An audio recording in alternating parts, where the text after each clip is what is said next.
참고로 DWF랩스는 썸밈도 올렸고 바이오 패스포트 마일벌스 등 핫했던 알트들도 VC사 DWF랩스를 거쳐간 코인들이 대다수란 사실 또한 알아두시면 좋을 것 같습니다. DWF랩스가 이번에 패치까지 잡았고 이래서 한국말은 끝까지 들어보라고 영상 초반에 말씀드렸던 겁니다. 더 많은 선물들이 도사리고 있으니까요. 물론 MM이 잡았다고 해서 모두 상승이 나와주는 건 아닙니다. 선택적으로 상승이 나와줄 수도 있죠. 하지만 확률은 그만큼 크고 기대감도 있기 때문에 어느 정도 알아두면 매매하실 때 도움이 된다는 사실은 잊지 않으셨으면 좋겠습니다.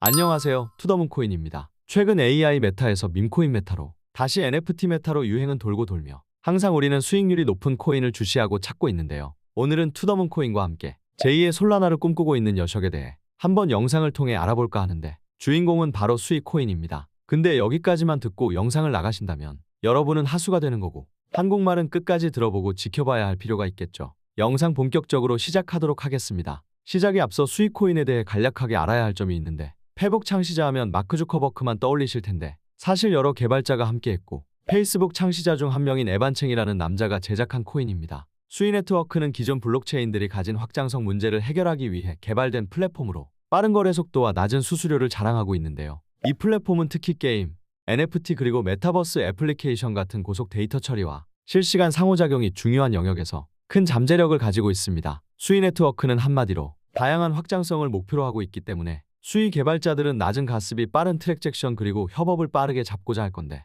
투더문코인은 과거에도 한번 언급드렸듯 코인에서 가장 중요한 요소 중 하나인 확장성 문제를 수이가 잘 이용하고 있다고 생각합니다. 이를 운영하는 팀 이름이 미스틴랩스라는 애들인데 미스틴랩스는 수이 메인넷을 출시했고 이제 수이 생태계를 확장하기 위한 본격적인 준비 단계에 돌입했습니다. 뿐만 아니라 코인 업계에서는 수이가 지난해 바이낸스에 상장된 이후 장중가 대비 100배 이상의 상승을 기록했던 앱토스를 능가하는 성과를 보여주면서 다양한 분석이 이어지고 있는데 특히 전체 발행 물량 중 단위 퍼센트 2억 개만이 시장에 공개되며 희소성이 부각된 데다가 론칭 전부터 이미 많은 블록체인 생태계 참여자들의 관심을 받았던 점을 고려하면 이러한 흥행은 어떻게 보면 이미 예견된 결과였을지도 모른다고 생각하고 있습니다. 게다가 수이는 디파이 생태계까지 온보딩하며 위에 말씀드렸던 게임 생태계 또한 같이 가고 있는데 그럼 우리가 원하는 디파이와 게임을 합하면 게임파이가 완성하게 되는 겁니다. 수이 얘네는 왜 게임까지 건드려? 라고 하시는 분들 계실 텐데 사실 아비트럼도 레이어 2에서 TVL 1위를 찍었지만 돈이 되지 않자 확장성 확대를 위해 게임파이를 건드리고 있고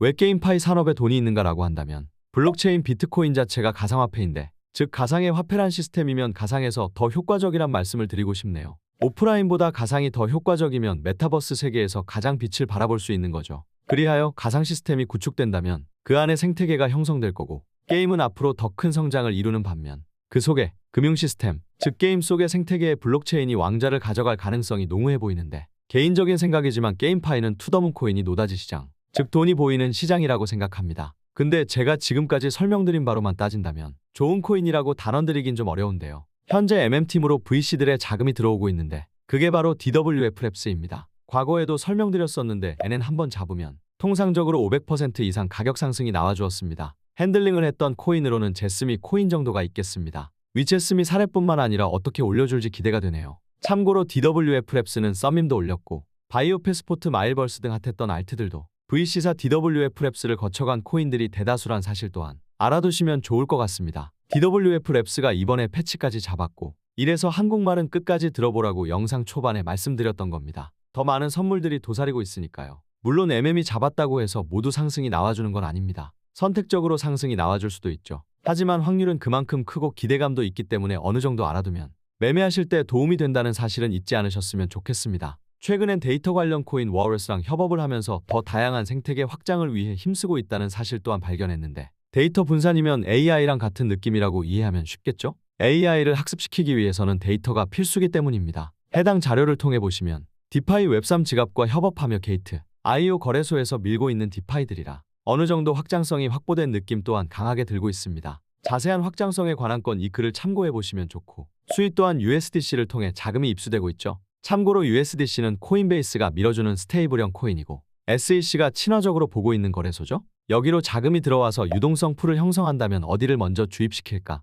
생각해보면 조금 쉽게 해석할 수 있습니다. 최근에 많이 상승이 나와주었던 일드게임즈랑도 협업을 하고 있는데 수위의 확장성은 대체 어디까지인 걸까요? 지금까지 영상 내용 이해가 되셨나요? 100%인 투자는 없지만 이런 퀄리티 있는 내용들은 알고 투자하는 것이 여러분에게 더 도움이 된다고 생각합니다. 현재 장이 변동성이 큰 만큼 다들 조심해서 관찰해보는 것도 좋은 방법이라고 생각하고 있는데요. 이는 상승이든 하락이든 재료가 붙어서 주로 그걸로 해석하곤 하는데, 며칠 전에 급락했던 재료로 엔캐리 트레이드 청산, 이어지는 전쟁들, 미국 장기 경기 침체, 마운트 곡스 사건 등 각종 경제지표 등등 수많은 재료들을 시장에서는 그걸 엮어 상승과 하락을 시키곤 하는데, 어떤 이슈든 처음에 가장 큰 파급 효과가 있고 그 두 번째는 차츰 영향력이 작아지는 경우가 파다한데요. 시장에는 그 이슈에 면역력이 생기는 거고, 그럼 위 리스크들은 어떨까를 잘 분석해 봐야 하는데, 급락했을 때 다음날 재료 소멸이 된 시장 이미 농후한 분위기를 띠고 있습니다. 그 이후에는 나오는 관련 것들은 힘을 못 쓰기 마련이고, 그게 시장에서는 재료 소멸로 해석 가능한데, 그럼에도 불구하고 살아있는 재료 중 가장 큰